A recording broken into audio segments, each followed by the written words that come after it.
দেবী দুর্গাকে বরণের পর বাগবাজার সর্বজনীনে সিঁদুর খেলায় মেতেছেন রাজ্যের মন্ত্রী শশী পাঁজা।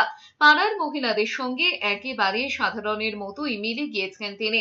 দেবীর সামনে দাঁড়িয়ে প্রত্যয়ী শশী পাঁজা বলেছেন, আগামী নির্বাচনে দেবী দুর্গার আশীর্বাদ পাবেন। সকলকে ভালো রাখুক, সুস্থ রাখুক এবং মা আবার আসবেন, মা আবার এই বাংলার মাটিতে আসবেন, মা আবারও আমাদের সকলকে আশীর্বাদ করছেন এবং অশুভ শক্তি যেটা আমার মধ্যেই রয়েছে, হয়তো অশুভ চিন্তন, এই সবটাই যাতে আমিও দমন করতে পারি, আমাদের মধ্যে যে পজিটিভ বিষয় আছে তার আবির্ভাব হোক, তার জন্য মায়ের শক্তি খুব প্রয়োজন। পদ্মপুকুরে পুজো মণ্ডপে সিঁদুর খেলায় মেতেছিলেন অভিনেত্রী অপরাজিতা আট্ট।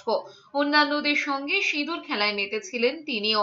দেবীকে বরণ, সিঁদুর খেলা থেকে ধুনুচি নাচ, পুজোর শেষ লগ্নেও তারকাদের ভিড়ে জমজমাট বালিগঞ্জের ২১ পল্লী।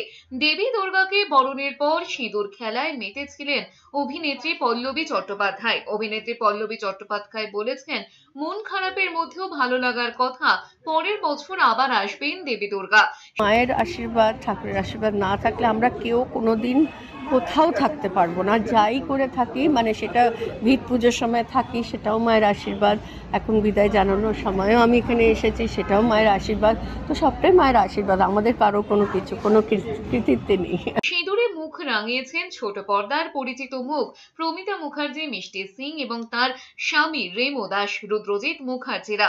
বিজয়া দশমী শুভেচ্ছা জানিয়ে বালিগঞ্জ ২১ পল্লীর সভাপতি সুরেশ শেঠিয়া বলেছেন, মন খারাপের মধ্যে দেবী দুর্গাকে খুশি বনে বিদায় দেওয়ার জন্যই শেষ দিনে এই আয়োজন করা হয়। সবাইকে শুভ বিদায় জানাই।